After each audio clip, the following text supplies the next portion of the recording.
Bonjour les amis, j'espère que vous êtes bien. Aujourd'hui on se retrouve dans une nouvelle vidéo concernant la deuxième vidéo du cours d'immunologie. Donc, on avait parlé dans la vidéo précédente qu'il y avait deux types de réactions immunitaires, l'immunité innée et l'immunité adaptative. On avait parlé d'immunité innée et je vous avais dit que c'était la première, ou que c'était le premier système de défense qui elle-même est constituée de deux types de lignes de défense. Rappelons-vous, la première ligne de défense ce sont les barrières de différentes formes, que ce soit barrières physiques, chimiques et biologiques. La deuxième ligne de défense, c'était une défense interne dite cellulaire, dans laquelle nous avons parlé sur les différentes cellules, les phagocytes et les natural killers. Toujours dans cette même unité innée, nous avons parlé de la réaction inflammatoire. Donc, qu'est-ce que c'est que la réaction inflammatoire? Qu'est-ce que c'est que le processus inflammatoire? Quelles sont les étapes de la réaction inflammatoire? Quels sont les signes de la réaction inflammatoire? Tout ça, ça sera le sujet de cette vidéo.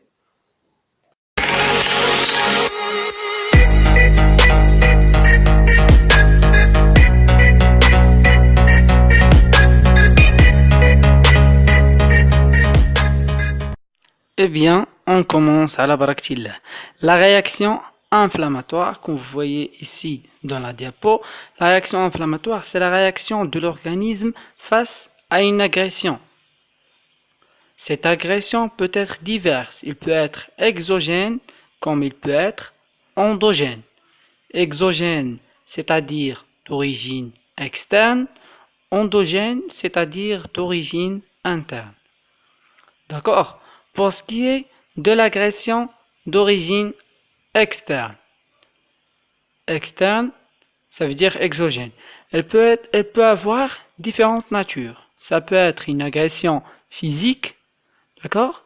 C'est-à-dire, physique, c'est-à-dire que ce soit traumatisme, que ce soit la chaleur, que ce soit le froid ou que ce soit le rayonnement.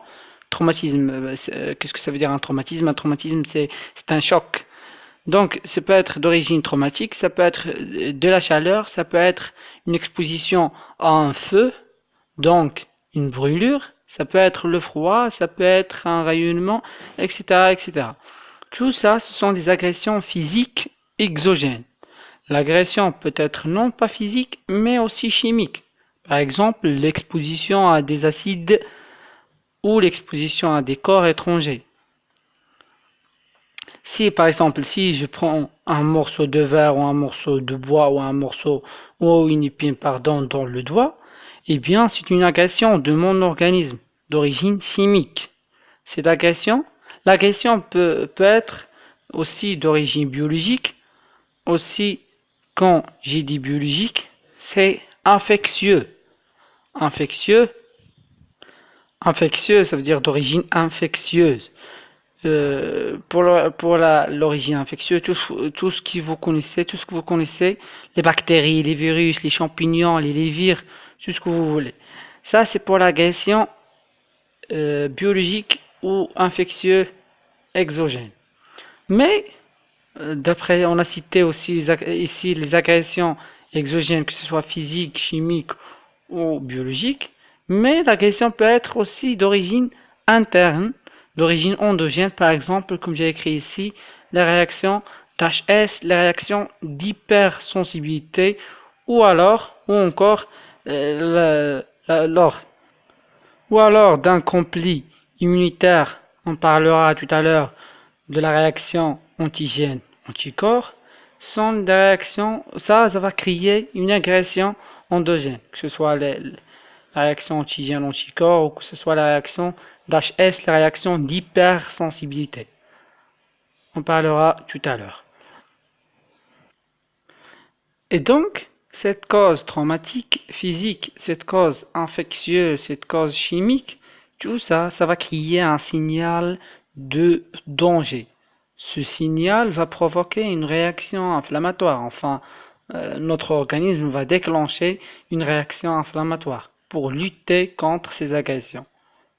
Donc, la réaction inflammatoire va être impliquée dans l'immunité naturelle en réponse à ces signaux de danger parce que toutes ces agressions constituent des signaux de danger, donc la réaction inflammatoire va être impliquée en réponse dans l'immunité innée, bien sûr, en réponse à ces signaux de danger.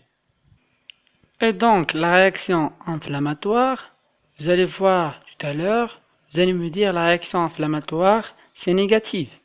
Non, pour lui, c'est pas négatif du tout pour le patient. C'est positif pour l'organisme. C'est positif puisqu'elle limite et repart les effets de la lésion. Et on verra dans un petit moment comment elle limite et comment elle va réparer les effets de cette agression. Donc, comme c'est écrit ici, donc limite et répare les effets de la lésion. Donc, résultat, qu'on va verra par la suite que c'est une réaction qui va être protectrice de l'organisme. Car c'est un élément qui est très très important. C'est que c'est une réaction qui a des systèmes de contrôle, qui a des systèmes de régulation, et donc c'est une réaction qui va être strictement régulée par des systèmes de contrôle, comme c'est écrit ici, par du système de régulation et de contrôle. On va voir que cette réaction inflammatoire, ça peut être une réaction aiguë, comme ça peut être une réaction chronique. Quelle est la différence entre aiguë et chronique? La différence, c'est une question de temps. C'est une question de durée. Chronique, c'est pendant une longue durée. Aiguë, elle est limitée dans le temps. Ici, comme vous voyez, la réaction inflammatoire peut être aiguë ou chronique. Quelques minutes à quelques jours, quelques semaines à plusieurs années.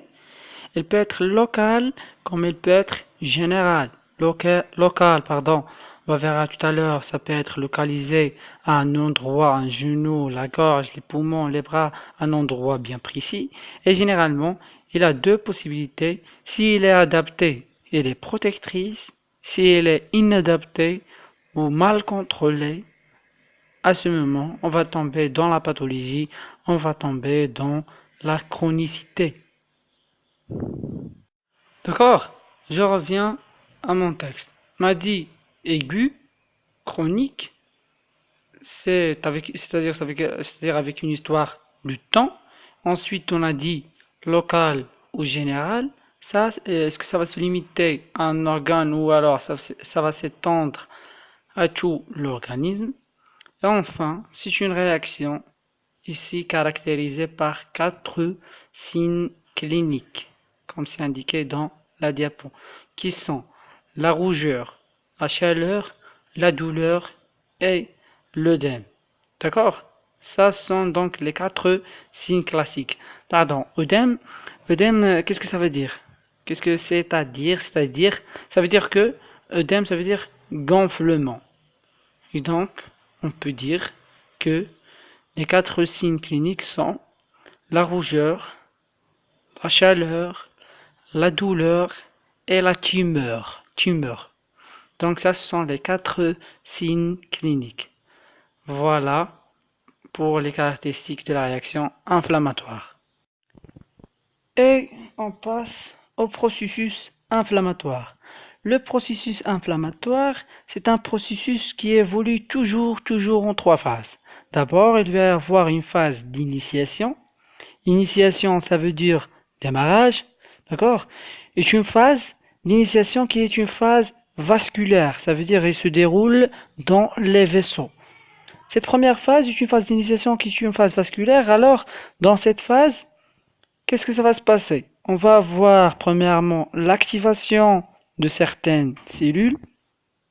On va avoir, premièrement, l'activation de certaines cellules. On verra dans quelques minutes quelles sont ces cellules. On va avoir aussi en même temps la libération de médiateurs. On verra tout à l'heure que ce sont des médiateurs vasoactifs et chimiotactifs. Je l'expliquerai dans un petit moment.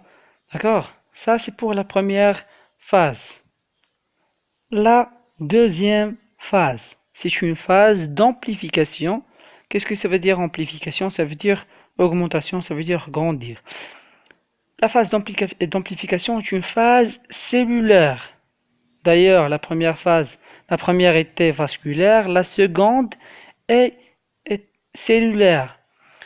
Cette phase d'amplification va se caractériser par le recrutement ou l'engagement et l'activation de différents types cellulaires. On verra on verra qu'ils vont être attirés vers le foyer inflammatoire, ces différentes cellules. Et je ne vais pas entrer dans les détails avec vous, mais je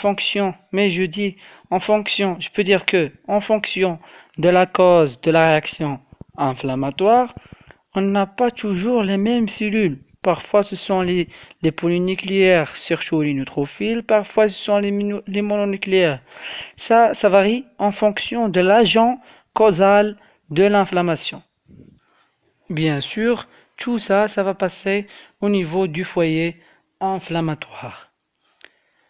Et plus il y a la troisième phase, on va régler, où tout est réglé, tous les problèmes. C'est une phase, la troisième phase est une phase de réparation, est une phase de cicatrisation, de réparation. C'est bien sûr réparation du tissu lésé. C'est une phase de cicatrisation, tout se ferme, tout se bouche, d'accord? Donc, euh, donc on peut conclure que tout processus inflammatoire se déroule ou s'évolue en trois phases successives. La première phase est une phase d'initiation qui est une phase vasculaire qui se déroule dans les vaisseaux. Une deuxième phase qui est une phase d'amplification est une phase cellulaire. Et quand tout est réglé, tout est nettoyé, il va y avoir une troisième phase qui est une phase de réparation et de cicatrisation. À partir de maintenant, vous allez me suivre. Je vais décrire ces différentes phases, étape par étape, brièvement. Et on va commencer par un processus inflammatoire. Je vous ai dit que la réaction inflammatoire est déclenchée en réponse à une agression. Alors ici, que cette agression, c'est un morceau de bois. Qui est rentré dans le doigt. Donc, qu'est-ce qu'il va y avoir? Ce morceau de bois va rentrer, il va y avoir destruction, il va y avoir ce qu'on appelle une effraction. Effraction, c'est-à-dire qu'il va y avoir que c'est quelqu'un qui va rentrer sans autorisation, pardon. C'est ça la signification du mot effraction. D'abord, il va y avoir une destruction localisée. Ici, c'est au niveau de la peau, c'est-à-dire il va passer ce morceau de bois, il va passer la barrière cutanéo-muqueuse. Donc, la barrière cutanée, elle va traverser la première ligne de défense, qui est la barrière cutanée. Le derme, l'épiderme, et ça va traverser, et puis ensuite, ça va aller plus profondément, puisqu'il va y avoir aussi une effraction vasculaire. Et donc, ça va créer une perte de sang, donc une hémorragie. D'accord? Qu'est-ce qui va intervenir en premier? Ici, ce sont les cellules qui sont là, que j'ai souligné, ce sont les cellules résidentes. Ce sont les cellules inflammatoires résidentes. Ce sont en jaune, je l'écris en jaune. C'est-à-dire qui réside dans le tissu. Ici, c'est le tissu conjonctif. D'accord, on va avoir déclenchement de la première phase de la réaction inflammatoire, qui est la phase d'initiation, appelée aussi la phase vasculaire. Alors, dans la phase d'initiation, qu'est-ce qui va se passer? Les cellules qui sont là, les cellules qui sont juste sous la peau, eh bien, qu'est-ce qu'ils vont faire? En particulier, les cellules là qu'on appelle des mastocytes, cellules résidentes. Qu'est-ce qu'ils vont faire? Elles vont être activées au moment de l'agression, elles vont être activées, elles vont fabriquer des médiateurs. Le plus important, c'est un médiateur qu'on appelle l'histamine. L'histamine est une amine vasoactive. Amine vasoactive, amine sur le plan biochimique, ça veut dire qu'il agit sur les vaisseaux, actif, ça veut dire qu'il va agir sur les vaisseaux. Donc l'histamine est une amine vasoactive, agit sur les vaisseaux. D'accord? Qu'est-ce qu'il fait sur ces vaisseaux? Ce médiateur, ce histamine, qu'est-ce qu'il fait sur ces vaisseaux? Eh bien, il va augmenter la perméabilité vasculaire. Il va provoquer une vasodilatation. Donc, ce médiateur qu'on appelle l'histamine, il provoque une vasodilatation. Amine vasoactif, donc il provoque une vasodilatation. Une dilatation des parois des vaisseaux sanguins. Et donc, comme vous voyez ici, les parois capillaires vont s'élargir et puis la perméabilité vasculaire va s'augmenter à l'intérieur du vaisseau sanguin. Et bien, qu'est-ce qui va se passer? On va avoir ici une vasodilatation, donc une augmentation de la perméabilité vasculaire. Les plaquettes, comme vous voyez ici dans l'image, les plaquettes vont être activées et vont libérer de la sérotonine.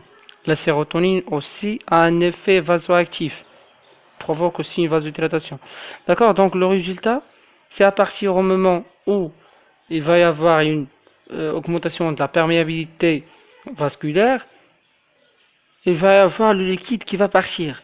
Le liquide va sortir du vaisseau. Et c'est ce qu'on appelle un exsudat plasmatique, comme vous voyez dans l'image. Ex, ça veut dire en dehors, plasmatique, et d'accord, le liquide qui va sortir en dehors du vaisseau sanguin, bien sûr, c'est le plasma, et d'où le nom exsudat plasmatique. Et donc, la conséquence de cet exsudat plasmatique, ça va être un gonflement. Et donc, ça va être l'œdème, ça va être la tumeur. Rappelons-vous les 4 signes cliniques: rougeur, chaleur, douleur et tumeur. Ensuite, on va passer à la phase d'amplification. La phase d'amplification, on a dit que c'est une phase cellulaire. Qu'est-ce qu'il va y avoir dans cette phase cellulaire? Il va y avoir au niveau du tissu la sécrétion de toute une série de médiateurs chimiques qui ont des effets vasoactifs, mais qui ont aussi également des effets chimiotactiques. On a dit vasoactif, ça veut dire vasoactifs qui vont agir sur les vaisseaux en provoquant une vasodilatation. Chimiotactique, chimio-chimique, tactique, attraction. D'accord? Qu'est-ce qui va se passer? Les cellules qui ont été dans le vaisseau sanguin, elles vont être attirées chimiquement vers le site de l'inflammation, vont être attirées vers l'endroit où il y a la piqûre. Donc les cellules vont quitter le vaisseau sanguin. Je vais vous montrer tout à l'heure une image. Les cellules vont quitter le vaisseau sanguin et vont aller vers le site inflammatoire, vers le site où il y a la piqûre. Et donc, toutes les cellules vont être attirées vers le site de l'inflammation, vers le foyer inflammatoire.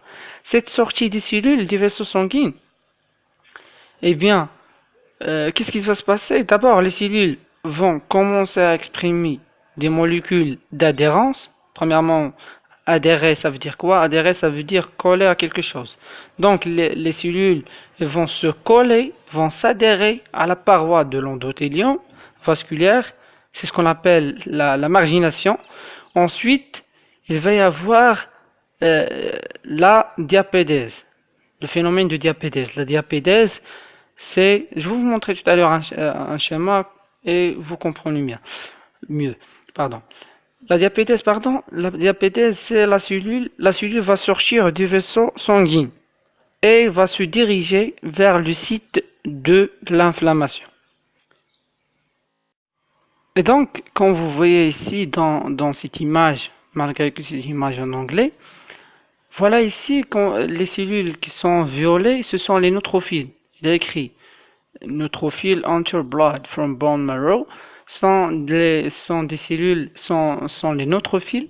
Et ces neutrophiles vont se coller, premièrement vont se coller, c'est ce qu'on appelle déjà la margination, vont se coller à l'endothélium vasculaire, à la paroi du vaisseau sanguin. Et puis ensuite, il va y avoir, ils vont quitter le vaisseau sanguin. C'est ce qu'on appelle le phénomène de diapédèse. et puis ensuite vont se diriger vers le site de l'inflammation, comme vous voyez ici, vers le site où il y a la piqûre, vers le foyer inflammatoire grâce à des effets chimiotactiques. On va voir ça après. J'ai ici cette étape sous forme d'un schéma. Voilà le capillaire sanguin, voilà l'endothélium vasculaire et voilà la membrane basale. La cellule arrive, ici c'est le cas d'une phagocyte. Le phagocyte, que ce soit neutrophile, basophile, éosinophile, que ce soit la nature du cellule phagocytaire, le phagocyte arrive, il va commencer à exprimer des molécules d'adhérence. Rappelons-vous, j'ai dit adhérer. Qu'est-ce que ça veut dire adhérer? Adhérer, ça veut dire coller.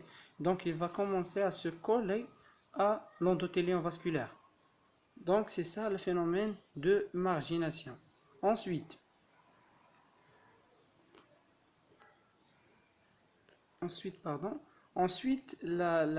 le phagocyte, la cellule phagocytaire, va commencer à quitter le capillaire sanguin, va quitter le vaisseau sanguin. Et c'est ce qu'on appelle le phénomène de diapédèse. Et ensuite, ça va aller vers le site de l'inflammation. Ici, c'est écrit lésion tissulaire, inflammation, infection. Donc, ça va aller vers le site de l'inflammation. Ça va aller vers le site de l'inflammation sous l'influence à des facteurs chimiotactiques. Ensuite, ces facteurs chimiotactiques, on a plusieurs catégories. On a des facteurs dits préformés, ça veut dire qu'ils existent déjà, ou alors se forment très rapidement. Et parmi eux, on a l'histamine et la sérotonine, je vous en ai parlé tout à l'heure, qui ont des effets vasoactifs, ça veut dire vasodilatation, et aussi augmentation de la perméabilité vasculaire. Et puis, on a d'autres facteurs qui sont néoformés, dits facteurs néoformés, c'est-à-dire que ce sont des facteurs nouvellement formés. Dès qu'il y a après la lésion, ils se forment, ces médiateurs. Il y a toute une série de facteurs, qui dit facteurs néoformés, dont je vais parler dans un petit moment. Et ces facteurs, ces derniers ont des effets chimiotactiques et des effets vasoactifs. À titre d'exemple de ces facteurs néoformés, comme si c'était dans la diapo, il y a les leucotrièmes, les prostaglandines, les PAF, les cytokinines, on va voir tout ça en détail. Et exemple des facteurs préformés, comme si qui ont des effets vasoactifs, les médiateurs qui sont préformés, comme j'ai dit, qui sont des médiateurs qui se forment rapidement ou qui sont déjà formés, ayant des effets seulement vasoactifs. Par contre, les médiateurs néoformés, que ce soit les différentes formes, on va voir ça en détail, ayant des effets vasoactifs et des effets chimiotactiques, comme si indiqué ici dans la diapo. Et là, quand même, vous avez ici les médiateurs chimiques qui sont très très importants et qui sont assez nombreux. On va quand même citer les plus importants. Premièrement, l'histamine. L'histamine, on a déjà dit que c'est une amine vasoactive. L'histamine, on le trouve dans les granules des basophiles. Vous savez que les basophiles, ce sont des polynucléaires. On a déjà dit dans la vidéo précédente, d'accord? Donc, on le retrouve dans les granules des polynucléaires basophiles. Mais quand la basophile passe du vaisseau à un tissu, il s'appelle un mastocyte. C'est la même chose. Un basophile ou mastocyte, c'est la même chose. Basophile, elle est sanguine, mais la mastocyte, elle est tissulaire. Lorsque la basophile se déplace d'un vaisseau à un tissu, il s'appelle une mastocyte. D'accord, ça c'est pour l'histamine. Deuxièmement, on a ici les cytokines. Les cytokines, qu'est-ce que c'est que les cytokines? Les cytokines, ce sont des messagères du système immunitaire. Ce sont des substances qui transmettent le message d'une cellule à une autre, d'un organe à un autre. Alors ici, on va simplifier les choses. C'est pas la peine de mettre pro-inflammatoire et anti-inflammatoire. Vous mettez simplement les cytokines. Vous allez noter, vous allez citer le TNF. Premièrement, le TNF parce qu'il est très important. Le TNF, T pour tumeur, N pour nécrosis, F pour facteur. Facteur de nécrose tumorale. Un facteur qui va détruire les cellules tumorales. Vous notez aussi les chimiokines. Vous notez aussi les interleukines. Et vous notez les interférons. D'accord? C'est pas la peine, sans détail, c'est pas la peine de mettre tous les choses. Mais ceux qui vont des complications peuvent noter les différentes sous-classes des interleukines. Ça, mais généralement vous mettez simplement les cytokines, puisque ça c'est vraiment de la spécialité. Si on note les sous-classes, si on connaît ce qu'on appelle les différentes bases ou les différentes actions de ces sous-classes, pardon. Donc on met tout simplement ça sans distinguer les cytokines pro-inflammatoires ou les cytokines anti-inflammatoires. Donc on note tout simplement le TNF. On ne distingue pas entre TNF alpha ou TNF bêta. On note simplement le TNF, les chimiokines, et les interleukines et aussi les interférons. Les interférons sont des substances antivirales. Ça, c'est pour la deuxième catégorie des médiateurs chimiques anti-inflammatoires. On passe à la troisième catégorie des médiateurs chimiques, qui est très important, qui sont les médiateurs lipidiques. Vous notez ici les leucotriènes et les prostaglandines plus PAF. On va voir ça en détail maintenant. Alors, vous savez que au niveau de toutes les membranes cellulaires, on trouve des phospholipides membranaires. Ces phospholipides, grâce à l'intermédiaire d'une enzyme que vous connaissez appelée la phospholipase A2, se transforment en acide arachidonique. Donc ces phospholipides membranaires se transforment en acide arachidonique grâce à l'intervention d'une enzyme appelée la phospholipase A2. Les phospholipides membranaires se transforment en acide arachidonique plus le PAF. Le PAF, c'était le facteur d'activation plaquettaire, appelé aussi facteur d'activation plaquettaire.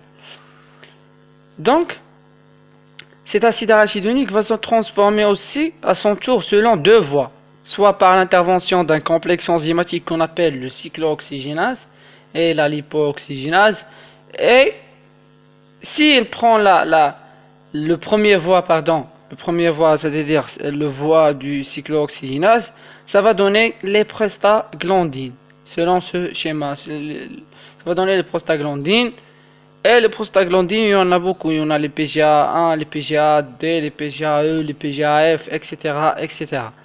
Et puis, par le deuxième complexe, si elle prend la deuxième voie, grâce à la deuxième complexe qu'on a dit qui est la lipooxygénase, on va avoir cette deuxième famille de médiateurs qu'on appelle les leucotriènes. Donc, dans les médiateurs lipidiques, il y en a trois, pardon. Les prostaglandines et les leucotriènes, et aussi on a le PAF, le facteur d'activation plaquettaire. D'accord? Ces prostaglandines et ces leucotriènes ayant plusieurs effets, agissent partout, comme vous voyez, agissent sur la douleur, sur la perméabilité vasculaire, etc., etc., etc. Et on passe à la quatrième catégorie des médiateurs. Ce sont les médiateurs enzymatiques du plasma. Alors, médiateurs enzymatiques du plasma, qu'est-ce que ça représente?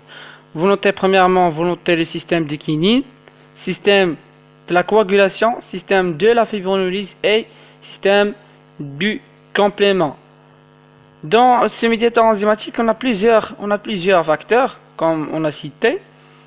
Ce sont des facteurs enzymatiques du plasma. On va avoir l'intervention du système de la coagulation du sang lorsqu'il va y avoir une lésion. On va avoir le système des kinines. On a un précurseur qui est le kinonogène qui va se transformer en kinine, la plus importante qui est la bradykinine. Il y a aussi d'autres systèmes, le système du complément. Il va y avoir une vidéo concernant le système de complément, seule une vidéo concernant, c'est un cours bien détaillé du système du complément qu'on va étudier. Il y a aussi, lorsque je parlais sur le système de complément, je parlais sur des anaphylatoxines. Les anaphylatoxines, ce sont des substances responsables de la perméabilité vasculaire. Et donc, vous voyez tout ça. J'ai pas noté ici le système de la coagulation permet la formation des caillots lorsqu'il va y avoir une lésion, ce qui va permettre de boucher la lésion. Les plaquettes, on a cité le PAF,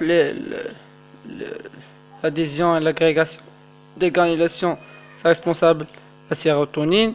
Et vous savez que vous voyez ici que tous ces facteurs sont responsables des 4 signes cliniques qu'on a déjà étudiés: la rougeur, la chaleur, la douleur et la tumeur.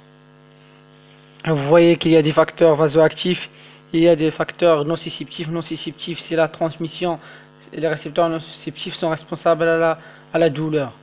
Comme c'est écrit ici, ça vous avez étudié en cours de neuroanatomie. Et donc on passe à la dernière chose qui est appelée ici la CRP. La CRP est une protéine, c'est un marqueur essentiel de la réaction inflammatoire. Chaque fois qu'il va y avoir une inflammation, il va y avoir des taux très élevés de cette protéine CRP. Ça veut dire qu'on va l'utiliser au laboratoire comme des marqueurs de l'inflammation. Il va y avoir une inflammation, il va y avoir des taux très élevés de cette protéine. Il va y avoir donc c'est un élément de diagnostic pour voir le degré de l'évolution de l'inflammation. Ça pour ce qui concerne les différents médiateurs de l'inflammation. Alors maintenant, lorsque tout est terminé, lorsque le pathogène est attaqué, est éliminé par les cellules immunitaires, il va y avoir une phase de réparation du tissu lésé, il va y avoir cicatrisation. Donc c'était la dernière phase du processus inflammatoire, c'était la phase de réparation et de cicatrisation. C'est une phase de nettoyage, c'est une phase, les fibroblastes vont se multiplier dans le site de la lésion et ce dernier, ça va être fermé et donc tout est fermé, il n'y a plus d'inflammation, tout est éliminé et c'est terminé. Donc ça c'était la dernière phase qui est la phase de réparation. Ici j'ai additionné une partie concernant le traitement inflammatoire. Le traitement inflammatoire va utiliser des anti-inflammatoires pour lutter contre l'inflammation. Mais la question ici, pourquoi on va utiliser des anti-inflammatoires malgré on a dit dans le départ que c'est une réaction, la réaction inflammatoire, on a dit que c'est une réaction protectrice puisqu'elle limite et répare les effets de l'agression. Mais pourquoi on va utiliser des anti-inflammatoires? On va utiliser des anti-inflammatoires puisque des fois la réaction inflammatoire elle est excessive et quand la réaction elle est excessive il faut l'arrêter et du coup on va utiliser des anti-inflammatoires. Mais ici la question qui se pose, qu'est-ce qu'on va essayer de bloquer par ces anti-inflammatoires? Anti-inflammatoires, anti contre l'inflammation. Mais qu'est-ce qu'on va essayer de bloquer? On va bloquer l'effet des médiateurs. Rappelons-vous la liste que j'ai citée tout à l'heure des médiateurs chimiques, les cytokines, les différents médiateurs que j'ai cités, les prostaglandines, les cytokines, les médiateurs enzymatiques, du plasma, tous les cytokines, les histamines, tout. Donc, rappelons-vous que j'ai dit, on va essayer de bloquer ces médiateurs. Rappelons-vous que j'ai dit, dès qu'il va y avoir une effraction, il va y avoir libération de l'histamine. J'ai dit que l'histamine, elle appartient aux catégories des médiateurs préformés. Ça veut dire qu'ils sont déjà ou ils sont rapidement formés lorsqu'il va y avoir une inflammation. Et bien, la première chose qu'on va faire, soit on va essayer de bloquer la libération d'histamine, soit on va essayer de bloquer les récepteurs de l'histamine. Comme ça, on va bloquer la réaction inflammatoire. Puisqu'on a dit que l'histamine a un effet vasoactif et permet une vasodilatation et permet aussi l'augmentation de la perméabilité vasculaire. Donc du coup, si on va utiliser des antihistaminiques pour bloquer la libération de l'histamine ou bloquer les récepteurs d'histamine, ça agit comme inhibe ou ça agit pour diminuer la réaction inflammatoire. Qu'est-ce qu'on va utiliser aussi lors du traitement anti-inflammatoire? On peut utiliser les corticoïdes de synthèse. Rappelons-vous que les corticoïdes sont synthétisés par les glandes surrénales. Mais ici, on va utiliser des corticoïdes de synthèse. Puisqu'on sait que les corticoïdes ayant des effets anti-inflammatoires et des effets immunosuppresseurs, comme c'est indiqué ici dans la diapo. Donc, elle inhibe la réaction inflammatoire. Donc, ces corticoïdes agissent en inhibant la synthèse des cytokines. Rappelons-vous les cytokines, j'ai déjà cité les cytokines dans les médiateurs chimiques tout à l'heure. Il inhibe la synthèse des cytokines, il inhibe la synthèse des prostaglandines, il agit sur les protéases, il agit sur la synthèse des monoxydes d'azote, il agit sur la perméabilité vasculaire comme c'est indiqué ici. Donc ici si on inhibe la synthèse de ces médiateurs, la production des médiateurs lipidiques, il a écrit CPLA2 pour prostaglandine de type A2. J'ai dit il n'y a pas de grande importance pour connaître les sous-classes des choses, les différents médiateurs. Ici, il bloque la synthèse, il inhibe la synthèse des cytokines. Et donc, ici écrit les interleukines, IL1 et IL6.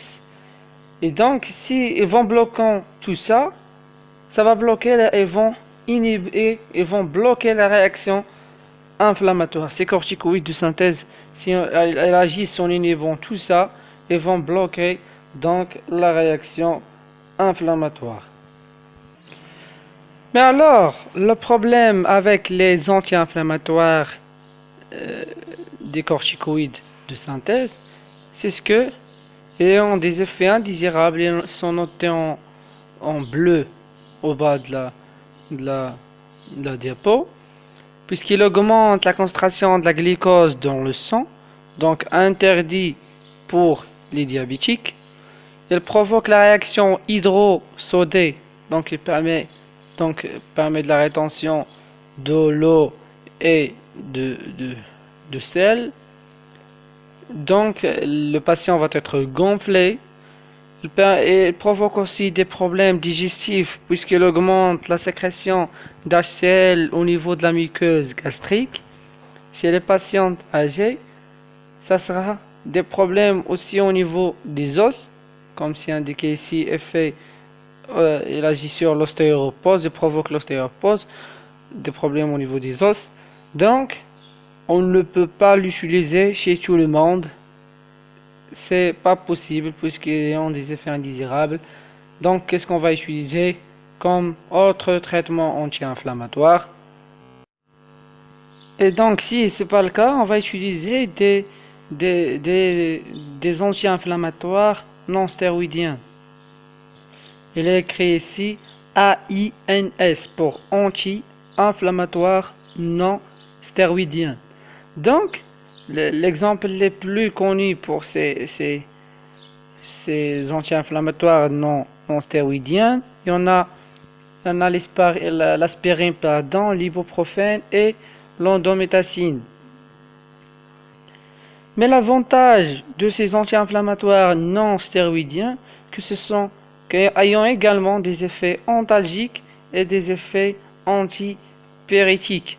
Antalgique, il diminue la douleur, antipyrétique contre la fièvre. Donc ces anti-inflammatoires non stéroïdiens, ils bloquent la voie de cyclooxygénase, comme vous voyez ici lorsque j'ai expliqué l'action des phospholipases 2 à 2, lorsque j'ai dit que les phospholipides membranaires se transforment en acide arachidonique plus PAF sous l'action de phospholipase A2. Il y a ici, j'ai dit aussi que l'acide arachidonique à son tour se transforme selon deux voies. La voie des lipooxygénases dans les leucotriènes et la voie des cyclooxygénases dans les prostaglandines. Ces anti-inflammatoires non stéroïdiens agissent, ils bloquent l'action du cyclooxygénase, donc inhibent la libération des prostaglandines. Il existe un quatrième cas, là où on va essayer de bloquer l'action des cytokines, que ce soit pro-inflammatoire ou anti-inflammatoire, on va essayer de bloquer leur action sur les cellules inflammatoires, comme vous voyez ici. On va essayer de bloquer l'action sur leur action, l'action de ces cytokines sur la cellule inflammatoire. Du coup, la cellule inflammatoire ne veut pas être attirée vers le site de l'inflammation. Ici, cette dernière ne va pas être attirée vers le site de l'inflammation. Il ne va pas y avoir une inflammation. Alors là, la réaction inflammatoire, soit elle est adaptée, elle est protectrice, c'est ce que j'ai décrit tout à l'heure, soit elle est inadaptée ou mal contrôlée, elle va être agressive, elle va durer dans le temps, il va y avoir une chronicité et il va y avoir une situation pathologique qui est anormale, va tomber dans la pathologie. J'ai ici des exemples sur les syndromes inflammatoires.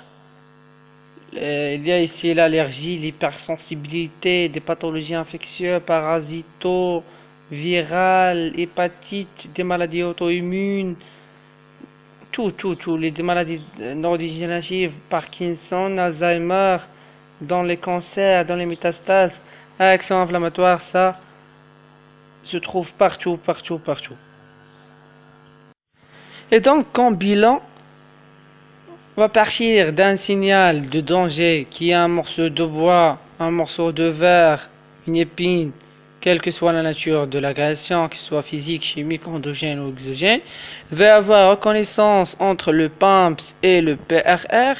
J'ai déjà décrit dans une vidéo précédente, qu'est-ce que c'est que le PAMPS, qu'est-ce que c'est que le PRR. J'ai déjà écrit toute l'immunité naturelle dans une vidéo, vous la trouvez dans la chaîne. Et il va y avoir reconnaissance entre le PAMPS et les récepteurs. Il va y avoir émission des messagers chimiques. Ces derniers vont déclencher d'abord les symptômes de l'inflammation. Il va y avoir aussi activation et recrutement des phagocytes, comme c'est indiqué ici. Activation des phagocytes. Il va y avoir phagocytose. Soit il va y avoir élimination de l'élément étranger. Tout se passe bien. Mais soit l'élimination ne passe pas bien. Il va y avoir résistance. Il va y avoir intervention des cellules spécialisées qu'on appelle cellules présentatrices d'antigènes, l'écrit CPA. Je vais décrire tout ça en détail dans la prochaine vidéo, Inch'Allah, lorsque je vais parler de l'immunité adaptative. Donc, ces cellules présentatrices d'antigènes vont prendre en charge l'élément, le pathogène, l'élément étranger, et qui vont le présenter aux cellules bien spécialisées appelées des cellules lymphocytes. Lymphocytes T, ici c'est le cas des lymphocytes T, et ça va déclencher l'immunité adaptative, et ça sera le sujet de la prochaine vidéo. Inch'Allah, ça sera sur l'immunité adaptative. Je vais décrire les cellules qui interviennent dans l'immunité adaptative, le déroulement de l'immunité adaptative, les médiateurs, tout, j'ai décrit tout ça dans la prochaine vidéo sur l'immunité adaptative, les lymphocytes, les cellules présentatrices d'antigènes, tout ça, ça va être le sujet de la prochaine vidéo, Inch'Allah.